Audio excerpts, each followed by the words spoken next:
할렐루야, 안녕하세요. 예, 한 주 동안 어떻게 잘 지내셨습니까? 네, 오늘은 구원의 확신 세 번째 시간인 절대 긍정의 신앙이라고 하는 주제를 가지고 공부해보는 시간을 갖도록 하겠습니다. 여러분 모두 환영합니다. 네, 오늘 이 자리에는 비전 1 교구에서 미녀들만 선발을 해서 요 앞자리에 앉아 계시는데 우리 강의 중간중간에 소개를 카메라로 이제 잘 잡아 주실 텐데 오늘 같이 이 내용을 진행 한번 해보도록 하겠습니다. 우리 교재 한번 볼게요. 그 교재 17페이지인데요. 17페이지에 수많은 주제 중에 왜 절대 긍정이라고 하는 주제를 우리가 택했느냐에 대한 문제이거든요. 신앙은 이거 여러분 잘 아셔야 되는데 신앙은요 훈련이에요. 훈련. 그러면 이제까지 우리가 어떻게 믿을 것이냐에 관한 이야기였다면 이제부터는 어떻게 그 믿음을 실천하며 훈련하며 살아갈 것이냐의 주제로 이제 넘어왔어요. 그러면 이왕 우리가 신앙생활을 할 때 어떠한 신앙생활을 해야 되느냐? 절대 긍정의 신앙인의 삶을 살아가자라고 하는 그 모토를 가지고 절대 신앙의 절대 그죠? 긍정의 신앙인이라고 하는 주제를 이제 살펴보게 되는데 저희 교회는 절대 긍정과 절대 감사가 표어이죠. 그래서 오늘은 절대 긍정이고 다음 시간 절대 이제 감사, 그다음에 절대 순종의 주제로 이렇게 이어서 우리가 공부를 해볼 텐데 자 그러면 왜 절대 긍정의 삶을 우리가 추구하느냐? 왜 그러한 삶을 살려고 우리가 훈련을 하느냐를 한번 살펴보도록 하겠는데 첫 번째는요.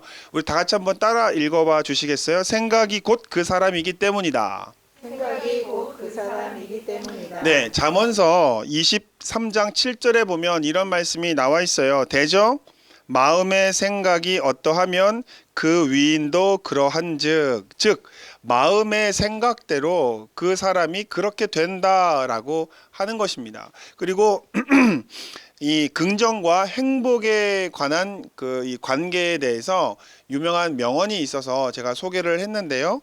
행복한 사람이 되고 싶은가? 그러면 행복한 사람처럼 생각하고 행동하라. 불쌍한 사람이 되고 싶은가? 그러면 불쌍한 사람처럼 생각하고 행동하라. 윌리엄 제임스라고 하는 사람이 했다는 말이라고 전해지고 있습니다. 저는요. 이 긍정이라고 하는 것이 긍정의 자세가 행복과 밀접한 관계가 있다라고 지금 제가 명언을 소개해 드렸는데 저는 긍정과 행복이 밀접한 관계가 있다고 생각을 합니다. 그리고 이왕 사는 삶이라면 행복한 삶을 살아야 되지 않을까. 그러면 행복한 사람들의 공통된 특징 중에 하나가 뭘까요? 라고 물어보면 대부분 등장하는 답변 중에 하나가 행복한 사람 중에 부정적인 사람이 있을까요? 없을까요? 행복한 사람들은 대부분 긍정적인 사람이에요. 그래서 찾아봤어요. 여러분, 행복하는 사람이 왜 긍정적이냐? 또 긍정적인 사람은 왜 행복하냐? 라고 하는 것들을 이제 연구하는 연구소들을 많이 봤거든요. 보니까 이런 게 있더라고요. 왜 행복해야만 하는지를 잘 모르는 사람들한테 이제 소개시켜 드리려고 제가 조사한 내용이에요. 심리학적 연구 결과에 의하면 행복이 우리에게 주는 여러 가지 혜택들이 있다라고 합니다. 그러니까 저는 여러분이 긍정적인 삶을 사셨으면 좋겠어요. 왜냐하면 긍정적인 삶은 행복한 삶으로 우리를 인도하기 때문에 그렇고요. 왜 행복한 삶을 살아야 하느냐? 한번 얘기를 잘 들어보세요. 행복한 사람들이 살아가는 행복한 사람들의 특징이 있어요. 특징이 뭐냐면 사교적이고 활기차고 환대하고 협조적이고 호감적이고 유연하고 독창적이고 생산적이고 리더적이고 협상가고 금전에 여유가 많고 회복력이 좋고 면역력이 높고 건강하고 수명이 길다라고 하는 과학적 조사가 나왔다는 거예요. 그러니까 왜 행복하는 삶을 왜 살아야 되느냐? 여기 나온 단어가 그 행복에 다 포함되어 있는 겁니다. 여기 있는 단어 살면서 좋은 단어 다 들어가 있죠. 사교적이죠, 활기차죠, 환대하고 협조적이고 호감이고 유연하고 독창적이고 생산적이고 리더가고 협상가고 또 재물도 있고 회복력이 좋고 면역력이 좋고 건강하고 수명이 길다. 이 모든 것이 무엇을 따라오느냐? 행복 뒤에 따라오는 거예요. 그래서 저는 여러분이 모두 다 행복하셨으면 좋겠습니다. 네, 행복하면 여기에 따라오는 수많은 수식 어구가 다 여러분의 삶에 나타날 것인데요. 근데 또 하나의 미국 사람들이 이렇게 조사한 연구인데요. 한번 제가 소개시켜 드릴게요. 대학 신입생 시절에 행복했던 사람이 16년 후에 불행하게 학창 시절을 보냈던 사람보다 더 연봉이 많다라고 하는 조사가 나왔어요. 되게 희한하죠. 대학교를 행복하게 지냈던 사람이 16년 후에는 행복하게 지내지 않았던 사람들보다 자기 삶의 만족도가 더 높게 나타났다는 연구 결과가 나온 거죠.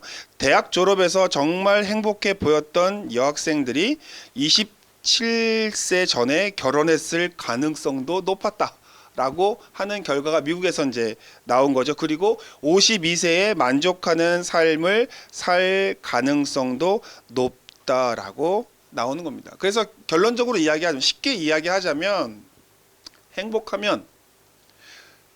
정말로 행복하면 인생이 건강하고 유쾌하고 정말로 원하는 것대로 다 이렇게 만족하면서 살 수 있다라고 하는 거예요. 그러니까 당연히 행복이라고 하는 것은 누구나가 다 누릴 수 있으면 좋은 거라고 저는 생각을 합니다. 그래서 여러분 모두가 행복하길 원하는데, 근데 그 행복을 이끄는 가장 중요한 요소 중에 하나가 바로 긍정이라고 하는 거예요.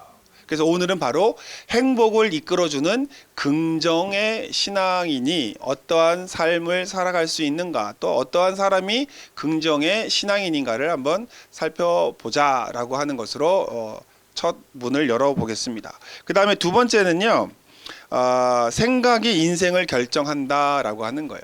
긍정적인 생각을 가진 사람은 긍정적인 인생을, 부정적인 생각을 가진 사람은 부정적인 인생을 살 수밖에 없다라고 하는 것이 수많은 현자와 또 수많은 연구의 결과들이 뒷받침해주고 있는 겁니다. 또 예레미야서에서도 나옵니다. 예레미야 6장 19절에 보면 땅이여 들으라 내가 이 백성에게 재앙을 내리리니 이것이 그들의 생각의 결과라. 그러니까 그들이 하나님의 말씀을 듣지 않은 생각을 가졌기 때문에 그 생각의 결과로 이 땅에 심판이 임했다라고 하는 이제 예레미야 선지자의 이제 예언의 말씀이 있었던 것인데요. 여러분, 우리의 생각이 우리 인생의 결과로 나타난다라고 하는 거를, 이거는 과학이에요. 이거는 신앙이 아니라 과학입니다. 어떠한 삶의 생각을 가졌느냐가 그 사람의 삶을 결정한다는 건, 이건 거의 과학과 신념을 떠나서 거의 과학적 데이터가 증명해주고 있기 때문에 저는 여러분들이 긍정의 마인드를 가지고 또 행복한 인생을 살아가는 하나님의 백성들 되기를 주의 이름으로 축원을 드립니다. 자, 그러면 세 번째 보면은 이 긍정적인 생각이 중요하다라고 하는 말씀 중에 하나가 로마서 12장 2절인데요. 여기에 보면 우리의 마음의 자세가 얼마나 중요한지가 나오는데, 너희는 이 세대를 본받지 말고 오직 마음을 새롭게 함으로 변화를 받아 하나님의 선하고 기뻐하시고 온전한 뜻이 무엇인지 분별하도록 하라라고 했을 때 가장 먼저 변화를 요구하는 게 뭐예요? 마음입니다. 마음.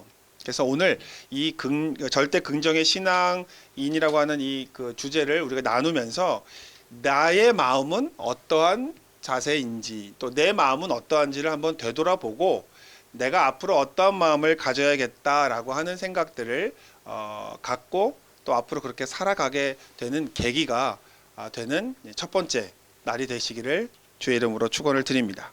두 번째입니다.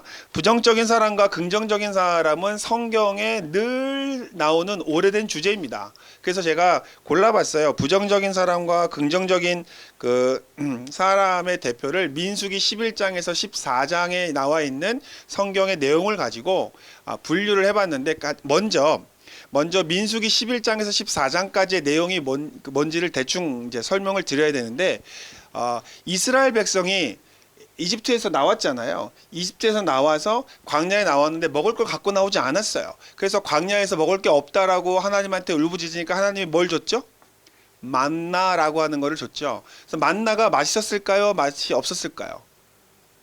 예, 엄청 맛있었어요. 처음에 엄청 맛있었어요. 그래서 왜 맛있었을까 생각해봤는데, 예, 시장이 반찬이기 때문에 광야에 나왔을 때 전혀 먹을 거 없이 굶주렸던 사람들이 먹었기 때문에 뭘 먹어도 맛있었을 것인데, 성경에 보면은 꿀 과자처럼 맛있었다고 이제 성경에 하고 있거든요. 아무튼 저는 만나를 못 먹어봤지만 성경에 나온 대로 의하면 꿀 과자 같은 그런 맛이었기 때문에 굉장히 맛있었는데, 근데 이스라엘 백성이 처음 먹었을 때 맛있었다고 했던 그 만나를 이제는 맛이 없다라고 불평하는 장면이 나와요. 그게 민수기 11장이에요. 그러니까 엊그제까지는 맛있다고 막 먹었는데 오늘은 똑같은 만나인데 오늘은 맛 없다는 거예요.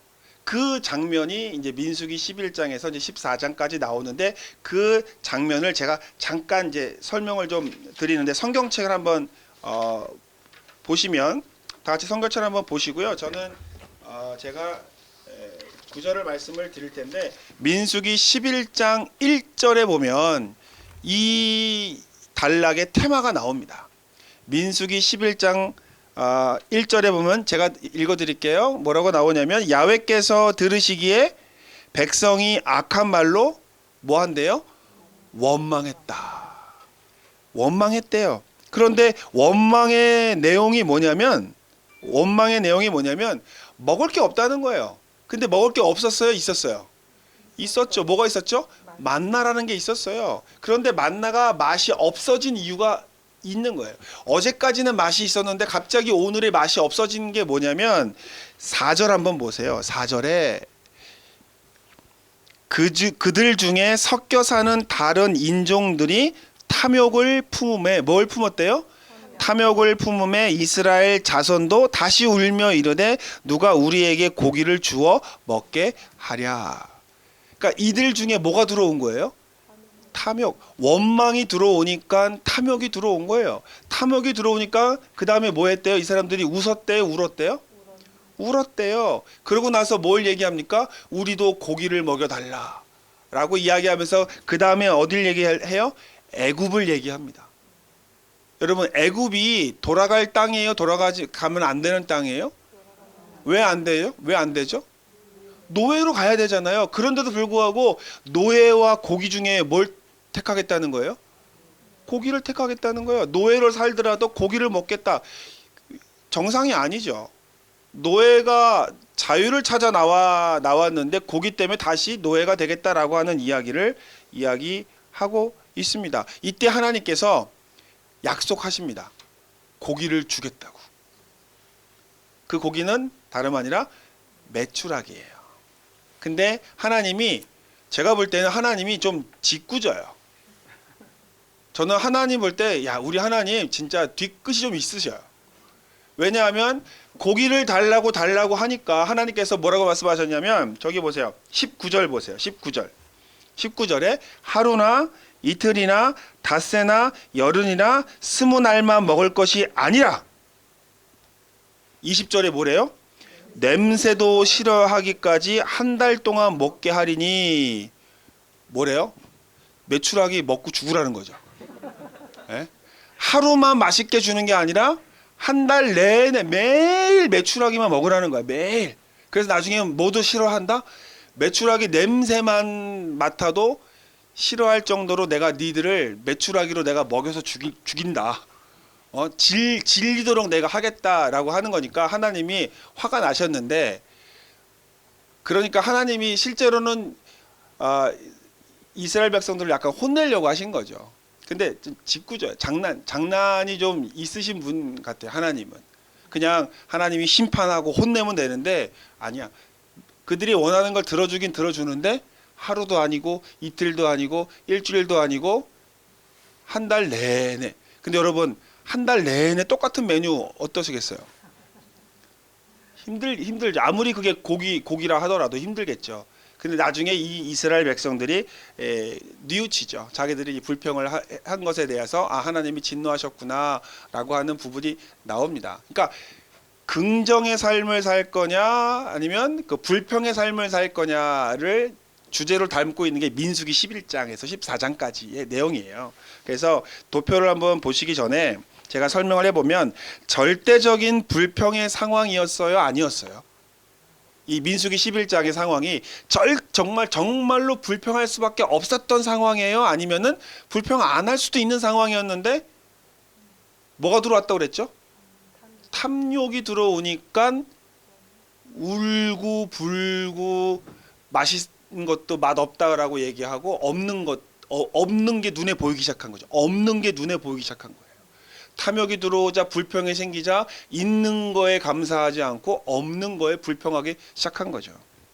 여러분, 긍정은 사람으로 하여금 적극적이고 행복하게 만듭니다. 긍정은. 그러나 불평은 피동적이고 불행하게 만든다는 거예요. 그걸 대표적으로 보여주는 게 민수기 11장 14절인데 11장에서 14장까지 사건인데 한번 보세요. 부정적인 제가 읽어드릴 텐데 여러분은 여러분에게 해당하는가 한번 체크 한번 해보시기 바랍니다. 자, 못한다고 말한다. 안 되는 이유를 찾아낸다. 피식피식 거리는 소리가 들립니다. 이제 없는 것을 찾아낸다. 부정적인 미래를 생각한다. 좋은 것을 볼 줄 모른다. 환경의 눈으로 본다. 자신의 능력을 기준으로 생각한다. 부정의 눈으로 악평한다. 절망의 분위기를 옮긴다. 환경을 두려워한다. 하나님을 멸시한다. 이게 부정적인 사람의 특징인데 그것과 옆에를 비교해 봐야 돼요. 제가 비교해서 읽어볼게요. 못한다고 말한다. 할 수 있다고 말한다. 자, 제가 부정적인 거를 읽으면 여러분은 긍정적인 거를 읽으세요. 자, 시작.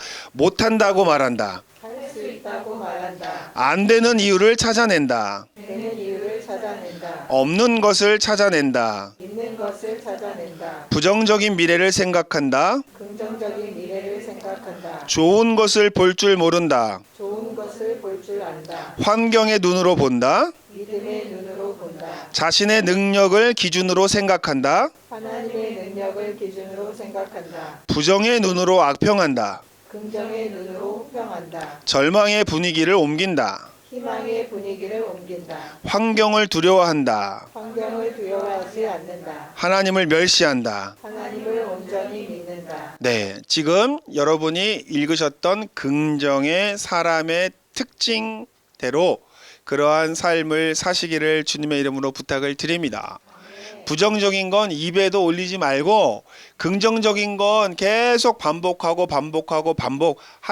그러면 사람이라는 게요, 말하는 대로 생각을 하게 됩니다. 생각하는 대로 말을 하게 되고 말하는 대로 행동하게 돼요. 그러니까는 이왕 똑같은 말을 할 때에도 나쁜 말보다는 좋은 말을 하는 게 좋은 거야. 제가 우리 오늘 처음 시작할 때 신앙은 뭐라고 그랬어요? 신앙은 훈련이다 그랬죠. 신앙은 훈련이다. 안 된다라고 하는 게 아니라 된다라고 하는 거고, 안 되는 이유를 찾아내는 게 아니라 되는 이유를 찾아내 보는 거고, 그 다음에 또 뭐예요? 없는 것을 찾아내서 불평하는 것이 아니라 있는 것을 찾아내서 감사해 보는 거죠. 그러니까 이러한 삶을 살겠다라고 결단을 내리고 그러한 삶으로 이렇게 훈련을 하게 되면 결국 아까 뭐라고 그랬습니까? 긍정의 생각은 어떤 삶이 된다고 했어요? 행복한 삶이 된다고 그랬죠. 그러니까 행복한 삶이 되기 위해서는 긍정적인 사람의 특징을 여러분들이 여러분의 것으로 만들려고 노력을 하시길 바라고요. 그다음에 여러분 어때요? 내 옆에 있는 사람이 긍정적인 사람의 특징을 갖고 있다면 그 사람이랑 친하고 싶으세요? 그 사람이랑 안 친하고 싶으세요? 친하고 싶겠죠. 혹시 나는 못한다고 말하는데 옆에 있는 사람이 할 수 있다고 말하면은 그 사람을 가까이 두시기 바랍니다. 안 된다고 하는 사람을 옆에 두는 게 아니라 된다라고 말하는 사람을 옆에 두는 사람. 내가 못하더라도 내 옆에 그 사람을 두는 건 차선책이에요. 내가 변하면 제일 좋고 그게 또 안 되려면 그렇게 변해 있는 긍정적인 사람을 내 옆에 두려고 노력을 하세요. 그러면 나의 삶도 그 사람의 삶과 함께 행복한 삶으로 변화될 수 있기 때문에 그런 것이죠. 그래서 제1 선택은 여러분 스스로가 긍정적인 사람이 되고, 두 번째는 긍정적인 사람을 옆에 두고 옆에 있게끔 하는 삶을 살다가 보면 그러한 이 긍정의 삶에 따라오는 행복한 삶이 여러분의 삶이 될 줄 믿습니다. 자, 맨 밑에 보면요. 부정적인 생각의 사람들로 인하여 이스라엘은 몇 년간 광야를 방황했어요? 40년. 어떤 사람들이 40년을 방황했냐면 아말렉에 있는 그 족속들을 보고서 우리가 메뚜기고 그들은 뭐라고 그랬어요? 그들에 비하면 우리가 메뚜기다라고 얘기한 사람이 40년을 방황한 거예요. 근데 똑같은 걸 봤는데 여호수아와 갈렙은 뭐래요? 그들은 우리의 밥이다 라고 이야기한 사람만 들어갔잖아요. 그러니까 똑같은 거를 봤지만 어떤 사람은 부정적으로 보고 어떤 사람은 긍정적으로 본 거니까, 여러분 보는 거는요 내가 어떻게 보느냐에 따라 다르다는 거예요.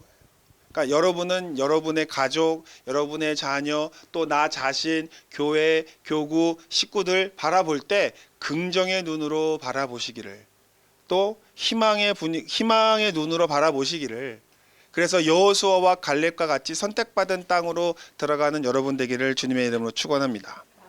자, 그 다음 장 한번 넘겨볼게요. 18페이지에 보면 우리의 이 긍정적인 마인드를 방해하는 것들이 있어요. 한번 보면은 부정적인 생각이 과연 어디에서 왔느냐를 따져봐야 되는데, 첫 번째, 인간의 본성이 부정적이다는 겁니다. 우리 국어사전에 좋은 말과 나쁜 말의 비율이 5대 5일까요? 어떨까요? 5대 5일까요? 아니면 나쁜 말이 더 많을까요? 좋은 말이 더 많을까요? 5대 5였으면 좋겠죠. 그런데 그 언어학자들이 살펴봤는데 좋은 말과 나쁜 말 중에 어떤 게 더 많이 사전에 기록되어 있느냐? 나쁜 말이 더 많이 사전에 기록되어 있다는 거예요. 그러니까 사람들은 좋은 말보다는 나쁜 말을 더 즐겨 사용한다는 것이죠. 그래서 뭐 TV에서도 그 방송한 적이 있어요. 지나가는 사람들한테 옆에 아이들을 세워놓고서 자녀들에게 칭찬을 한번 해보십시오라고 했더니 5단어 이상을 하는 엄마 아빠가 없었어요. 그런데 애한테 욕 좀 해보라고 했더니 욕은 끊이지 않고 나와. 욕은 끊이지 않고 나오는데 좋은 말은 5마디면 더 이상 나오지 않는. 그러니까 우리가 쓰는 언어가 얼마나 이 긍정적인 언어가 부족한지를 알 수 있는 것이죠. 여러분 한번 생각해 보세요. 내가 쓰는 긍정적인 단어를 한번 써보고 내가 쓰는 부정적인 단어를 한번 쫙 써보세요. 자연스럽게 부정적인 단어가 더 많아요. 왜냐하면 우리 인간은 그냥 놔두면 본성적으로 악한 말들을 하게끔 타락한 존재이기 때문에 그래요. 그게 첫 번째고요. 두 번째는 전염성이 있어요. 그러니까 옆에 사람이 부정적인 생각을 계속 하잖아요. 그러면 어때요? 우리도 부정적으로 되는 거예요. 이단이 신천지가 교회 그 산옮기기라든지 이삭죽기 뭐 하는 그 자기들 전도 방식을 할 때 가가지고 뭘 한대요? 이 교회 칭찬을 할까요? 이 교회 욕을 할까요? 예, 욕을 하는 거예요. 그래서 1년 욕을 하고 2년 욕을 하고 3년 욕을 하고 하다 보면은 자기와 함께 같이 욕하는 사람들이 1명, 2명 늘어나는 거예요. 그러면 그 사람들을 가지고 그 교회를 뒤집어 엎는 거예요. 그 얘기는 부정적인 얘기는 전염성이 있다. 그러니까 부정적인 말은요, 하지도 말고 듣지도 말아야 되는 거예요. 왜냐하면 전염성이 있기 때문에, 나도 모르게 전염될 수 있기 때문에, 나도 부정적으로 변할 수 있기 때문에 안 듣는 게, 전염을 안 당하는 게 좋죠. 우리 지금 마스크 쓰고 있잖아요. 왜 마스크 씁니까? 코로나 바이러스를 막기 위해서 그런 거죠. 이런 것처럼 그 물질적인 바깥에 보이는 바이러스를 막기 위해서 우리가 마스크를 쓰듯이 영적인 바이러스를 막기 위해도 믿음의 마스크를 써야 되는 이유가 여기에 있는 거죠. 자, 그다음에 세 번째는 이게 제일 마음에 와닿더라고. 뭐예요? 한번 같이 읽어볼까요? 나름대로 일리가 있는 말이다. 불평을 하는 사람들 얘기를 들어보면요, 터무니없는 얘기가 아니에요. 얘기 들어보면 나름대로 다 맞는 일리가 있어. 다 일리가 있는 거예요. 근데 그 일리 있는 얘기를 계속 듣다 보면 어떻게 돼요? 전염된다니까. 사람이라는 게 눈이라고 하는 게 여러분 눈이 보는 걸까요? 마음이 보는 걸까요? 마음이 보는 걸까요? 사람들이 눈이 보는 걸로 생각을 하는데요. 여러분 마음이 보는 거예요. 제가 가끔씩 이야기하는데 혹시 제가 대학생들 가지고 대학생들과 함께 이제 강의도 하고 이제 예배를 드리고 하는데 제가 질문을 했어요. 오늘 오는데 몇 사람을 봤느냐? 집에서 오는데 몇 사람을 봤느냐? 머릿속에 기억나는 사람이 있느냐 없느냐 물어봤어요. 그랬더니 대부분이 수많은 사람들을 지나왔는데 여러분 오늘도 오시면서 수많은 사람 보셨죠? 길거리에서. 근데 기억에 남아요 안 남아요? 봤는데 눈으로 봤는데 남아요 안 남아요?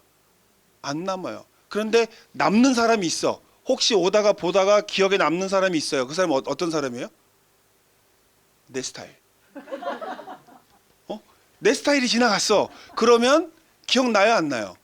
기억나죠? 그럼 눈으로 본 거예요? 마음으로 본 거예요? 마음으로 본 거예요. 그러니까 착각하면 안 돼요. 눈으로 보고 귀로 듣는 게 아니에요. 마음으로 보고 마음으로 듣는다는 게 말이 맞는 거죠. 그러니까 우리가 감사의 마음으로 긍정의 마음으로 보겠다고 하면 뭘 봐도 긍정으로 보는 거고 뭘 들어도 긍정으로 듣는 건데 불평의 마음으로 보겠다고 하면은 뭘 봐도 불평이요, 뭘 들어도 불평이 될 수밖에 없는 거예요. 그리고 그 근원에는 뭐가 있다? 사탄이 그 근원에 있다는 거예요. 창세기의 3장이 뭐냐면 타락장이에요. 아담과 하와가 에덴 동산에서 쫓겨나기 되는 근본적인 이유가 선악을 알게 하는 나무의 열매를 먹고 난 다음에 쫓겨나잖아요. 근데 보세요 여러분, 아담과 하와가 그날 선악을 알게 하는 나무를 그날 처음 봤을까요? 맨날 봤을 거예요. 맨날 동산 중앙에 있었기 때문에 동산을 가로지르러 가다 보면 맨날 저기 생명나무 있네, 저기 선악을 알게 하는 나무가 있네, 맨날 봤을 거야. 그런데 갑자기 왜 그날 따라 그게 왜 보암직도 하고 먹음직도 하고 지혜롭게 할 만큼 탐스럽게 눈에 보였을까요? 성경 말씀을 읽어보면 사탄이 하와에게 이야기합니다. 그걸 먹으면 너희도 하나님처럼 될 줄 알고 하나님이 먹지 말라고 한 거야 라고 하면서 하나님의 의도를 의심하게 만듭니다. 그러니까 의심이 들어오니까 뭐가 바뀌어요? 달리 보이는 거예요. 눈이 변한 거예요? 마음이 변한 거예요? 마음이 변한 거예요. 사탄이 우리에게 눈에 보이는 것을 이건 팩트야 라고 얘기할지 모르지만 여러분 팩트가 중요한 게 아니라 뭐가 중요한 겁니까? 판단이 중요한 거예요. 어떠한 사실이 중요한 게 아니라 어떤 사실을 어떻게 생각하느냐가 중요한데 그거에 사탄이 잘못된 생각을 주면 거기에 불평이 들어온다는 거예요. 그래서 불평의 생각의 근원은 사탄이다 라고 말할 수 있는 거고요. 그 다음에 그러니까 누구의 활동의 발판이 된다? 마귀의 활동의 발판이 되죠. 마귀는 불평을 타고 움직입니다.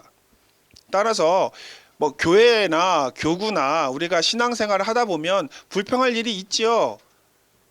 나오죠. 나름대로 일리가 있어요. 하지만 막아야 돼요.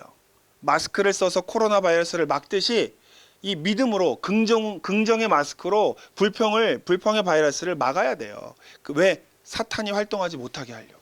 마귀가 활동하지 않게 위해서 그러는 거죠. 그 다음에 믿음을 무너뜨리게 되죠. 그 다음에 부정적인 결과를 갖고 오게 됩니다. 그래서 이왕이면 우리가 신앙은 훈련이라고 했기 때문에 부정적으로 보이는 것이 있다면 내 마음이 지금 부정적으로 지금 변한 거예요. 부정적으로 변한 거야. 그러니까는 어떻게 기도해야 돼요? 하나님 내 마음이 부정적으로 보이지 않게 긍정의 마음으로 변화되게 하여 주시옵소서. 자, 긍정의 마음이 긍정으로 마음이 변하면 다 변합니다. 집에 있는 왼수가 아니죠 이제. 집에 있는 사랑스러운 가족이에요. 근데 가족들이 미워, 속상해. 그러면 그 사람들이 잘못된 게 아니라 내 눈이 바뀐 거예요. 내 마음이 바뀌었기 때문에 그런 거니까. 기도하시기를 주님의 이름으로 부탁을 드립니다.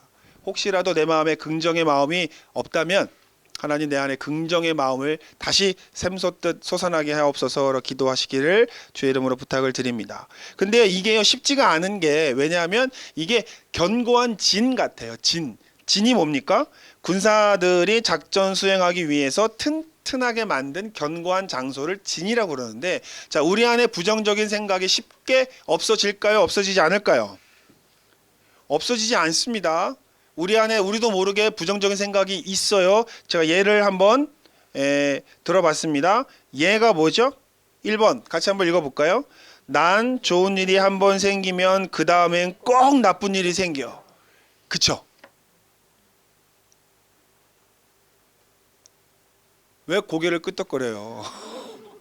예? 그렇게 생각하고 있는 거야 지금 그러면. 그러니까 그렇게 생각하지 말라는 거야. 그리고 있잖아요. 막 잘 되면 막 감사해야 되는데 속에서 뭐가 들어와? 불안하죠.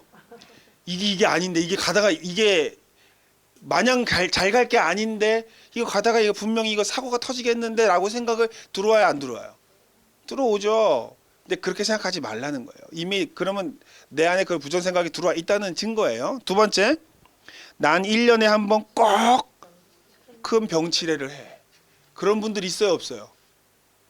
있죠? 그렇게 생각 드는 분들 있죠? 예.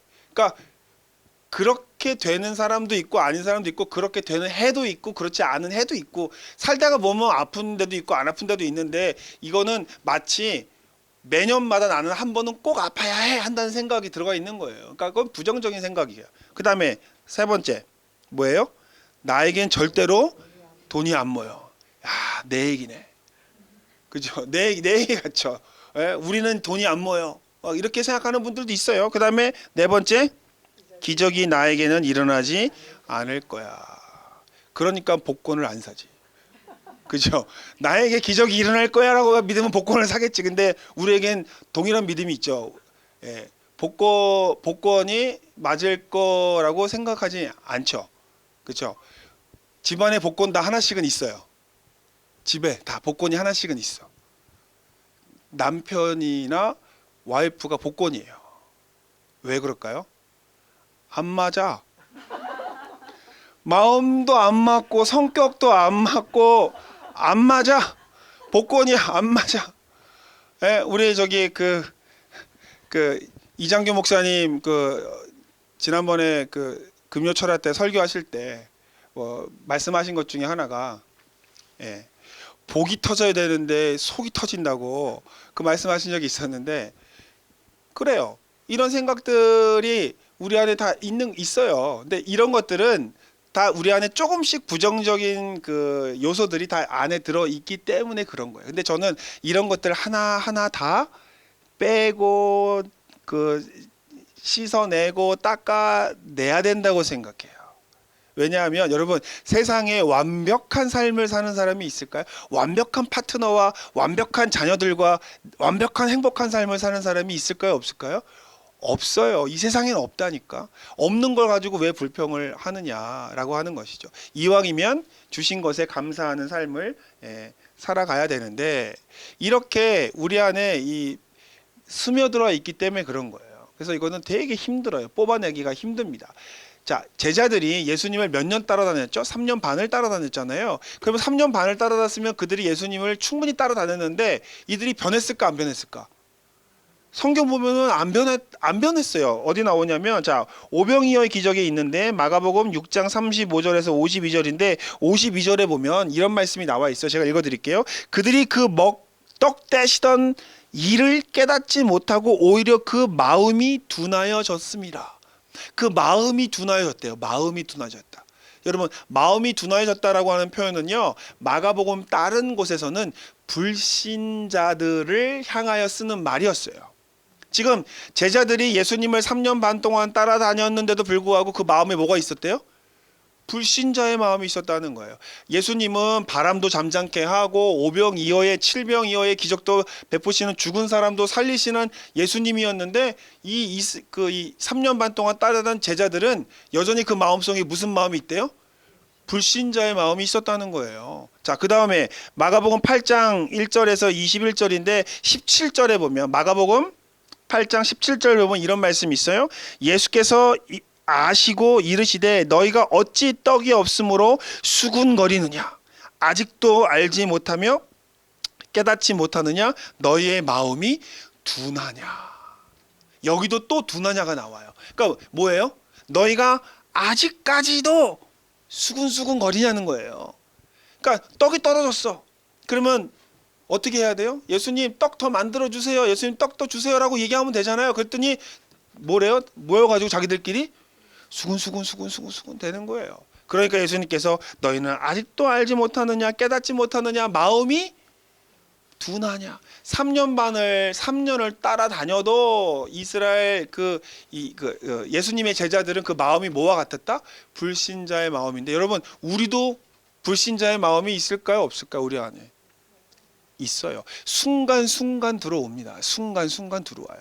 베드로가 물 위에 거셨던 예수님께 달려갈 때는 순간적으로 믿음이 있었지만 보니까 환경을 보고 바닥을 보니까 물이야. 그러니까 빠지는 순간적으로 불신의 마음이 다 있어요. 그러니까 이게 죄는 아닌 거 아니에요. 우리 연약함 때문에 그런 거니까. 그러나 어때요? 빨리 마음을 찾아야죠.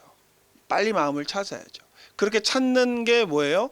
예배도 드려야 되고 기도도 해야 되고 성경 말씀도 또 읽어야 되고 훈련을 해야 돼요. 좋은 군사는요. 훈련된 군사입니다.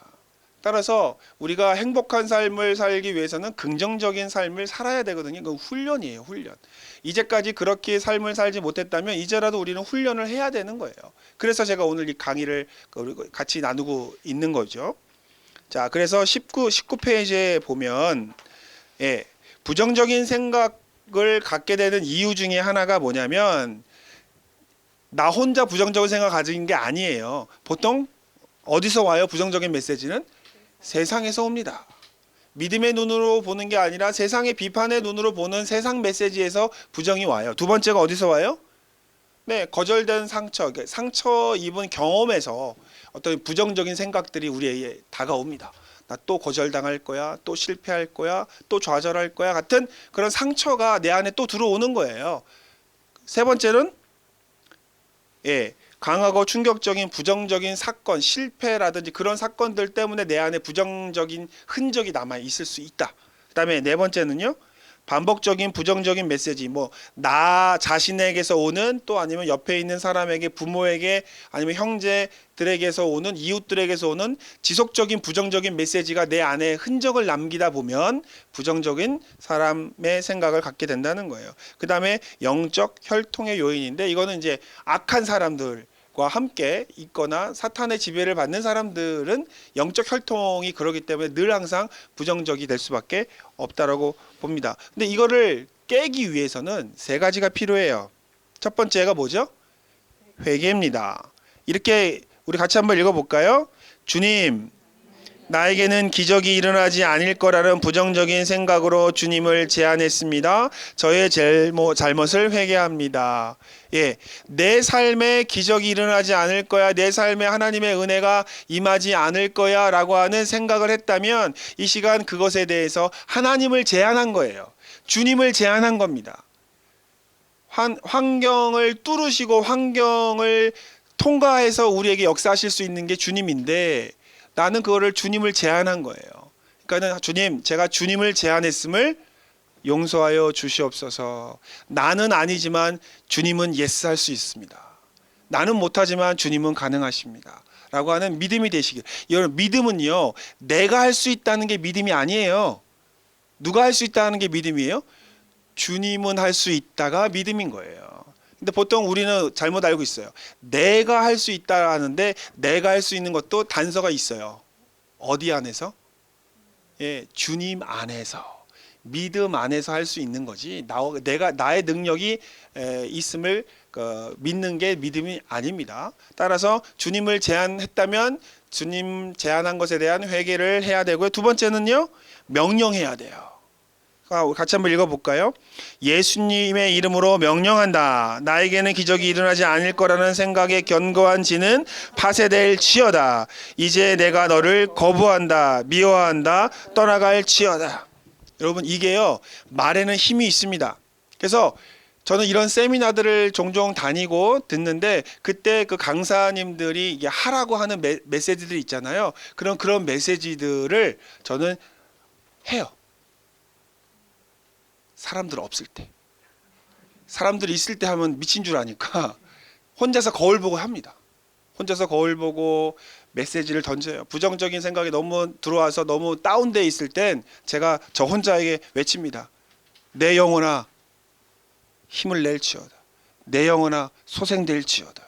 내 영혼아 일어날지어다. 그러면 나도 모르게 내 안에서 영혼이 살아나는 것을 느낍니다. 느낄 때까지 외쳐요. 두려움이 오면은 두려워 말라, 놀라지 말라, 내가 너와 함께함이라. 성경 말씀을 가지고 저를 격려합니다. 이게 북돋아 줍니다. 그러니까 그런 훈련이 필요해요. 그러니까 혹시 여러분 가정에서 또 직장에서 또 교회에서 마음이 낭망하여지는 일들이 있다면 혼자 조용한 곳에 가서 외치십시오. 악한 마음은 물러갈지어다. 부정적인 마음은 떠나갈지어다. 하나님의 긍정이 내 안에 임할지어다.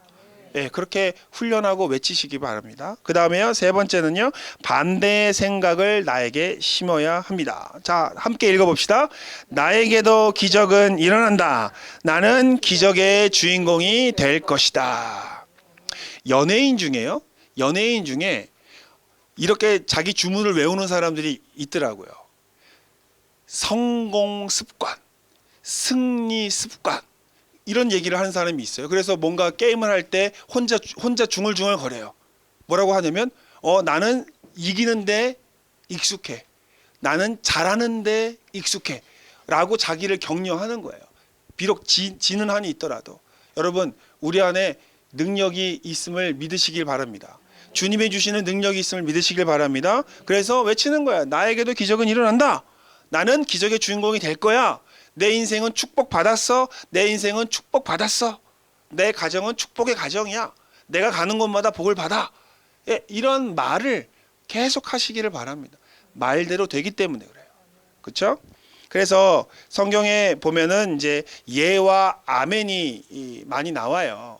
그래서 그 예를 이제 드러났는데 중요한 핵심은 믿음 안에서는 아멘이라고 하라는 거예요. 아멘의 반대가 뭐죠? 아멘의 반대가 뭡니까? 예, 노멘입니다. 노멘. 예, 노멘. 예. 아멘 하는 게요, 나쁜 게 아니에요. 왜 아멘의 뜻이 뭐죠? 여기 써놨는데 아멘의 뜻이 뭐예요? 예, 참으로 그렇습니다. 진실로 그렇게 되길 바랍니다. 기꺼이 그 내용을 받아들입니다. 그 내용을 복종하여 내 삶에 적용하겠습니다. 여러분은 하나님의 축복을 받으시기를 주 이름으로 축원합니다.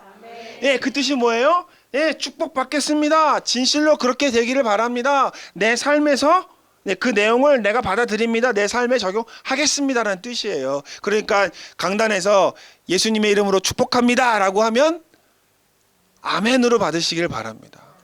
예, 아멘한 자에게 그 복이 가는 거예요. 네, 그러니까는 늘 성경 말씀과 또 그 좋은 메시지가 선포되어지면 입으로도 속으로도 저건 내 말씀이야. 나 그렇게 되길 바래. 내 삶에 적용할 거야. 내 믿음으로 받아들입니다. 아멘. 아멘이라는 게 그 뜻이에요. 그러니까 확실합니다. 틀림없습니다. 그런 뜻이에요. 아멘이라고 하는 것이. 그리고 그 고백대로 그러한 삶을 살 수 있게 된다라고 하는 것을 말하고요. 그 다음에 20페이지 한번 넘어가 볼까요? 20페이지에 보면 생각의 훈련입니다. 두 생각이 있는데 로마서 8장에는 육신의 생각과 성령의 생각을 비교하고 있습니다. 여기에서 중요한 건 육신의 생각은 항상 부정적으로 흘러요.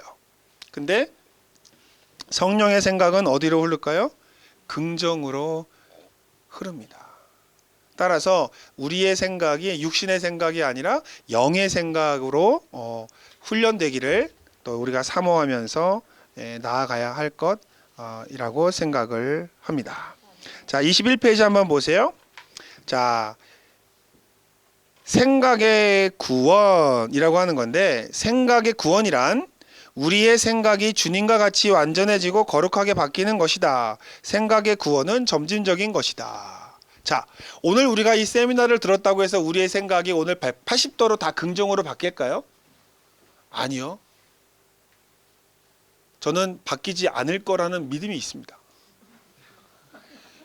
이 강의 우리 세미나를 끝나고 이곳을 밖에 나가면서 혹시 또 마음속에 불평의 마음이 들어올 수도 있고 또 집에 가는 도중에 또 불평의 마음이 들어올 수도 있어요. 우리 이영호 목사님 종종 말씀 잘 하시잖아요. 예배 드리고 난 다음에 나가다가 다 싸운다고, 싸워서 은혜 쏟는다고 그러잖아요. 그러니까 그런데 여러분 중요한 건 이러한 생각은 급진적인 게 아니라 어떻게 된다고요? 점진적이라는 거예요. 내가 깨닫고 나도 저렇게 살아야겠다라고 마음을 먹으면 오늘이 또 내일이 또 미래가 조금씩 바뀐다는 거예요. 거기에 희망이 있는 겁니다. 그래서 오늘 이 강의를 통해서 나도 이 긍정적인 신앙인의 삶을 살아야겠다라고 하는 필요를 느꼈다면 이제 내일은 조금 달라질 거예요. 모레는 더 달라질 겁니다. 그래서 하루, 이틀, 3일, 4일, 1년, 2년 지나가다 보면 나도 언젠가는 나도 모르게 어떤 사람이 되어 있어요? 긍정의 사람이 되어 있고 행복한 삶을 살 수 있게 되는 거예요. 그러니까 점진적인 거예요. 그러니까 이거를 다른 말로 이야기하자면 성장과 성숙이라고 볼 수가 있습니다. 그래서 이 긍정의 삶은 신앙은요. 성장과 관련이 있고요. 점진적인 거다라고 하는 것을 생각하시면서 혹시 넘어졌다 하더라도 너무 좌절하지 마세요. 원래 넘어지는 겁니다. 넘어졌다 일어나면 되는 거예요. 또다시 한 번 더 긍정으로 다시 한번 신발에 매듭을 매면 되는 거예요. 그래서 원래 그런 거다라고 하는 말씀을 드리고요. 자, 네 번째 생각을 정복하고 다스리라 라고 했는데 자, 첫 번째 방법이 뭐냐면 생각 출입문에 파수꾼을 세우기. 그러니까 부정적인 생각이 들면은 그냥 가만히 있지 마시라는 거예요. 그냥 가만히 있지 마시라는 거예요. 유명한 비유가 있어요. 자, 여러분 혹시 날아가는 새 똥 맞아본 적 있으세요? 있으시네. 저도요 날아가는 새 똥에 맞아본 적은 있어요. 많아요 저는. 그런데 날아가는 새에 똥 맞은 건 잘못이 아니래요. 그런데 뭐가 잘못이냐면 그 새가 내 머리 위에 집을 지으면 그건 내 잘못이래요. 무슨 얘기냐? 자, 지나가다가 부정적인 생각이 그냥 날아가는 새가 싼 똥에 그냥 머릿속에 딱 묻듯이 지나가다가 그냥 부정적인 생각이 들어올 수는 있어요. 사람이다 보니까. 그럼 그때 어떻게 해야 돼요? 닦아내야 돼요. 씻어내야 돼요. 그런데 놔두고 있으면 새들이 여기 와서 집을 지으면 부정적인 생각에 집을 지으면 그건 안 되는 거예요. 따라서 한번 그런 부정적인 생각이 들었으면 닦아내시길 바랍니다. 내가 또 부정적인 생각이구나. 이건 나한테도 안 좋은 거야. 빨리 이거 어떻게 긍정적으로 생각해야 될까? 어떻게 긍정적으로 생각해야 될까? 라고 생각하면서 빨리 닦아내고 깨끗하게 유지를 해야 되는 게 우리의 해야 할 일이고 그게 바로 생각의 파수꾼이라고 하는 거예요. 그래서 혹시라도 부정적인 게 단서가 조금이라도 지푸라기 많은 것이 있다 하더라도 그걸 치우시기를 주의 이름으로 부탁을 드립니다. 자, 그 다음에 두 번째는 모든 생각 검사하기예요. 하나님의 말씀이 아닌 나의 이론, 하나님 말씀보다 더 높아진 나의 생각, 부정적인 생각, 그 다음에 쓰레기와 같은 정보들, 그런 것들에 대해서 혹시 있다면 다 걷어내시기 바랍니다. 요즘에 가짜 뉴스가 너무너무 많고 부정적인 뉴스가 너무너무 많아요. 어제 영훈 목사님 오늘도 영훈 목사님 말씀하셨지만 뉴스를 보면은 좋은 소식보다는 다 그냥 불안한 소식들, 기분 나쁜 소식들만 뉴스거리 되죠. 왜 그게 뉴스거리만 되는지 몰라. 좋은 소식들이 좀 많으면 좋을 텐데. 근데 세상에 잡다한 쓰레기 같은 것을 가지고 하지 마세요. 혹시 유튜브나 인터넷에서 그런 걸 보잖아요. 요즘에 여러분 그거 아십니까? 구글이요. 여러분의 습관을 알아요. 그래가지고 유튜브 열어보면 이상하게 내가 어저께 봤던 거랑 비슷한 게 막 올라와 있죠. 그쵸? 제가요, 저희 아이들은 미성년자라서 구글 계정을 못 가져요. 어린아이 계정으로만 가질 수 있어요. 근데 어린아이 계정으로 하면은 못 보는 게 너무 많아가지고 아이들이 저랑 계정을 같이 써요. 그래가지고 제가 유튜브를 딱 열잖아요. 온통 만화야. 장난감, 뭐 슬라임 만드는 거, 그 다음에 무슨 뭐 액션, 뭐 액체 괴물 같은 거, 막 그런 게 막 나오면 사람들이 제 걸 보면서 도대체 이 목사 뭐 하는 사람이야? 라고 할 거예요. 그런데 또 반대로 제가 보는 거를 누가 봐요? 아이들도 봐요. 그래서 저요, 계정을 바꿀까 지금 생각 중에 있어요. 그러니까 조심스러워요. 근데 그러니까 AI가 여러분의 특성을 압니다. 그래서 여러분이 자꾸만 부정적인 뉴스를 보거나 부정적을 보잖아요. 그러면 그걸 계속 갖다 줍니다. 보라고 계속 갖다 줘요. 그래서 한 번 잘못 오잖아요. 그러면 정말 그 고치기 힘듭니다. 그러니까는 애초에 부정적인 걸 보지 말아야 돼. 나쁜 거, 이 부정적이고 가짜 같은 거 보지 말아야 돼요. 우리 그런 거 보려면 차라리 그냥 며칠 닫아놔야 돼. 그러면 나중에 이 사람은 이거 관심이 없구나라고 하고서 그 이제 정보를 안 보내게 되는 거니까. 그래서 부정적인 것들, 하나님의 것이 아닌 것들은 다 멀리하게 되시기를 부탁을 드리고요. 그다음에 모든 생각을 사로잡아 그리스도께 복종시키기. 우리의 목표는 그리스도입니다. 그죠? 믿음의 주여 온전케 하시는 예수 그리스도를 바라보는 것이 우리의 또 목표인 것처럼 세상이 헛된 것을 바라보지 말고 예수님만 바라보시길 바랍니다. 그래서 다섯 번째는요, 좋은 생각을 심어라. 미리 심으라는 거예요. 미리. 일이 있고 난 다음에 심지 말고 미리 긍정의 생각, 믿음의 생각, 진리의 생각이죠. 그래서 세상적인 생각에 끌려다니지 말고 생각을 다스리는 자들이 되시기를 주님의 이름으로 부탁을 드립니다. 뒤에 보면요, 이제 그 말의 훈련이라고 하는 것인데요, 가로가 있어요. 그 가로에 말이라고 하는 걸 한번 집어넣어 보세요. 하나님은 세상을 말씀으로 창조하셨다. 예수님도 기적을 말씀으로 행하셨다. 여러분, 예수님이 기적 행하실 때 뭘로 행하셨어요? 말씀으로 행하셨죠. 뭐 이렇게 장풍으로 뭐 주문으로 하신 게 아니잖아요. 말씀으로 하셨잖아요. 그러니까 능력이 어디에 있다는 거예요?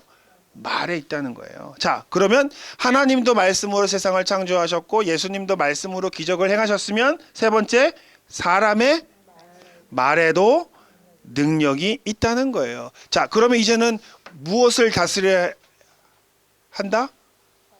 우리의 말을 다스려야 된다는 결론에 온 겁니다. 자, 긍정의 삶은요, 곧 긍정의 말과 연결되어 있습니다. 그렇죠? 그래서 22페이지에 넘어가 보면요, 혀를 다스리자라고 했는데, 자, 제가 읽어볼게요. 인간의 타락과 함께 하나님의 형상이 깨어졌습니다. 그래서 인간은 타락했어요. 그래서 말의 권위가 파괴됐습니다. 예전에는 자연도 다 말에 순종했어요. 근데 이제는 말의 능력이 없어진 거예요. 타락했기 때문에. 그 다음에 말의 아름다움이 파괴되었습니다. 에덴 동산에는 나쁜 말이 없었어요. 근데 에덴도 쫓겨나면서부터 이제 나쁜 말이, 죄를 짓고 나면서부터 나쁜 말이 인간의 세계에 들어왔죠. 그 다음에 타락한 혀의 본성대로 살며 내 삶도 파괴가 됩니다. 혀는 쉬지 않는 악이요, 쉬지 않고 따라서 다스려야 할 악의 근원이기도 하다라고 하는 것이죠. 그래서 타락한 언어들 한번 볼게요. 같이 한번 읽어볼까요? 시작. 부정적인 말, 저주하는 말, 비방, 험담, 한담, 함부로 내뱉는 말, 희롱의 말, 무책임한 맹세들도 다 타락한 언어입니다. 그러니까 우리가 부정적인 말하고 욕하고 다른 말 하자 불평하잖아요. 그거는 타락하고 난 다음에 생긴 말들이에요. 따라서 우리 안에 그 타락의 그 언어들을 하나씩 뽑아내기를 주의 이름으로 부탁드립니다. 네. 그 다음에 세 번째요. 자, 혀로 다스리자. 내가 평소에 자주 하는 말이 내 인생의 핸들이다. 말을 바꾸면 인생이 바뀐다라고 했습니다. 하나님이 아담에게 다스리라고 주셨던 도구가 말이에요. 아담에게 지나가는 동물들에게 이름을 지어주고 그 땅과 그 동식물들을 다스리라라고 했었던 것도 뭘로 다스렸을까요? 아담이 말로 다스렸어요. 말하면 그 동물들의 이름이 그 이름이 됐다고 성경은 이야기하거든요. 그러니까 원래 권세 있는 말을 회복해야 된다는 거예요. 그래서 믿는 사람들의 말에는 권세가 있습니다. 권세가 있습니다. 따라서 저는요, 저희 어머님이 믿음이 언제 바뀌었다고 생각하냐면, 저를 부를 때 저를 향하신 말씀이 바뀌었을 때부터 저는 믿음이 바뀌었다고 생각해요. 저 어렸을 때 저는 모태신앙이에요. 저희 어머니가 예수님 믿어서 저를 낳으셨기 때문에 저 모태신앙인데, 저 어렸을 때요, 욕만 먹고 살았어요. 뭐 말썽을 부리면 저희 어머니 계속 나한테 막 욕을 했어. 근데 그 중에도 막 지금까지도 마음에 남는 욕이 있었어요. 너도 네 자식 낳아봐라. 뭐만 하면은 막 그랬어요. 근데 언제부턴가 저희 어머님이 저한테 이 성공할 놈아, 이 대성할 놈아, 말이 바뀌었어요. 근데 여러분, 옛날엔 어른들이 하는 말이요, 되게 끔찍한 말 많았어요. 옛날 어른들이 어떤 말이 있었냐면, 나가 죽을 놈, 나가 죽어라. 그 다음에 육실할 놈. 이거 진짜 무서운 말이에요. 예? 그 다음에 좋은 말로 안 해요. 근데 예수님 믿고 교회 다니는 사람들은 아유 이 성공할 놈아, 아유 이 대성할 놈아, 얘 이 복받을 놈아. 그 얘기를 저는 어느 순간 저희 어머니가 말이 바뀐 걸 저는 느꼈어요. 그러니까 예수님을 믿어왔지만 10년이고 20년이고 믿어왔지만 어느 순간 변하면서부터 인생이 변했다고 저는 생각을 해요. 그래서 혹시 우리도 우리의 가정, 우리 그 식구들과 우리 자녀들에게 혹시라도 이런 말을 하고 있는지 한번 생각해 보세요. 권세 있는 말을 여러분에게 주셨으니까 여러분이 자녀들에게 주는 그 권세의 말대로 자녀들이 된다라고 하는 걸 믿으시길 주 이름으로 축원을 드립니다. 너는 성공할 거야, 너는 행복할 거야, 너는 인생이 만족할 거야 라고 아이들을 축복해 주시고, 또 가족들을 축복해 주시고, 또 교구 식구들을 축복해 주세요.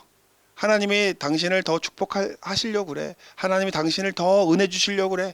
이런 믿음의 말, 권면의 말들을 하시는 여러분 되기를 바랍니다. 네, 그래서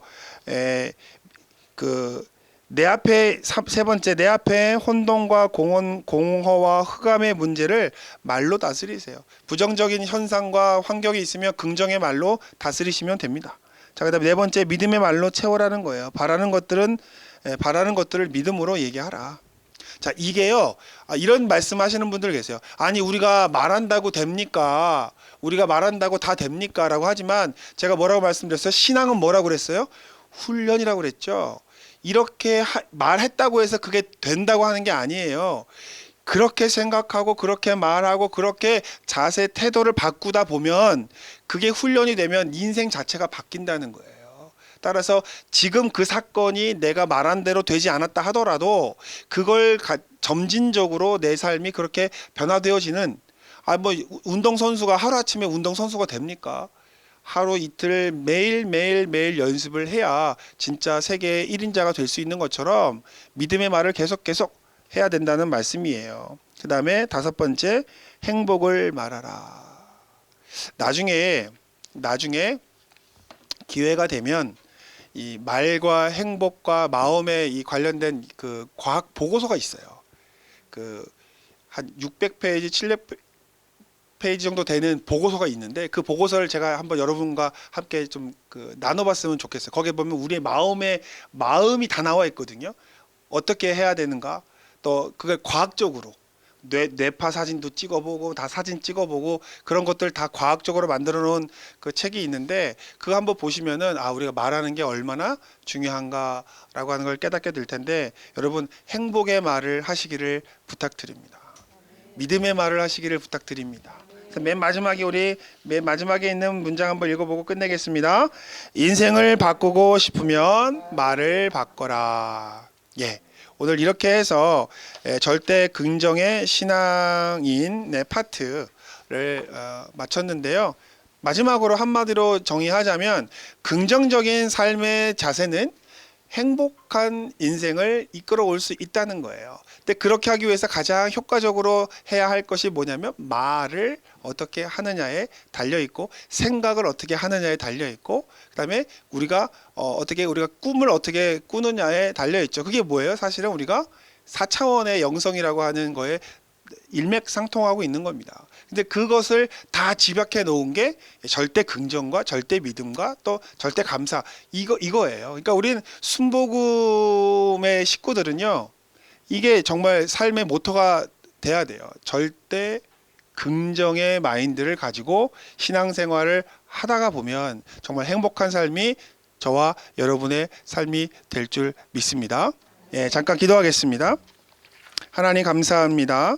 오늘 저희가 절대 긍정의 신앙인이 어떤 삶을 살아야 하는지 또 어떠한 말을 해야 하는지 저희가 나누었는데 주님 오늘 말씀을 같이 공부하면서 우리 안에 하나님의 두드림이 또 말씀의 노크가 있었다면 이제 깨닫고 저희 또한 긍정의 신앙인의 삶으로 살아갈 수 있도록 인도하여 주옵소서. 한 걸음 한 걸음 걸어갈 때마다 하나님의 은혜를 체험하는 저희 식구들 될 수 있도록 순복음의 장년 식구들 될 수 있도록 주여 인도하여 주시옵소서. 감사합니다. 축복합니다. 예수님의 이름으로 기도합니다. 아멘. 네, 혹시 질문 하고 싶으신 내용이 있으시면 잠깐 질문 받고 또 답변하는 시간을 갖도록 하겠습니다. 혹시 강의 내용이라든지 아니면 강의 내용 중에 궁금하다고 느꼈던 부분이 있으시면 말씀해 주시면 될 것 같은데 혹시 있으세요? 오늘 목사님께서 생각이 곧 그 사람이다라고 하셨는데요. 그 성경에 보면은 예수님께서 제자들을 부르실 때 자기를 부인하고 자기 십자가를 지고 쫓으라고 하셨잖아요. 그러면은 이때 자기 부인하라고 하시는 거는 내 마음과 생각을 부인하라고 하시는 말씀과 같은 것인지 그것이 궁금합니다. 그러니까 예수님을 따라가려면 예수님의 생각과 하나님의 생각이잖아요. 근데 하나님의 생각과 나의 생각이 부딪힐 때가 있잖아요. 그러니까 그러면은 내 생각을 접고 하나님의 생각을 따라가는 게 이제 나를 한다는 거예요. 근데 이건 우리가 신앙생활을 보면 늘 있죠. 예를 들면 오늘 교회 가야 돼? 말아야 돼? 아니 오늘 기도해야 돼? 말아야 돼? 오늘 성경 말씀 읽어야 돼? 말아야 돼? 이렇게 하나님 생각과 내 생각이 부딪힐 때 자기를 부인하는 거예요. 그러니까 요런 것도 부인의 하나 종류가 될 수가 있는 거고 어쨌든 하나님과 대척되는 생각들이 우리가 믿음과 대척되는 생각들이 있다면 그것을 내려놓는 것이 이제 자기를 부인하고 나를 따라와야 된다라고 하는 말씀의 요지라고 볼 수 있다고 생각이 됩니다. 네. 강의 들으시는 분들 중에 질문 사항이 있으면 그 유튜브 밑에 댓글 달기에다가 달아주시면 제가 다음 시간에 시작할 때 또 질문에 대한 답변을 드리도록 하겠습니다. 예, 오늘 이렇게 강의를 마치도록 하겠습니다. 여러분 한 주 동안 또 승리하시고 주님 안에서 행복한 삶을 사시길 주님의 이름으로 축원드립니다. 하나님께 감사 박수 올리겠습니다. 네, 감사합니다.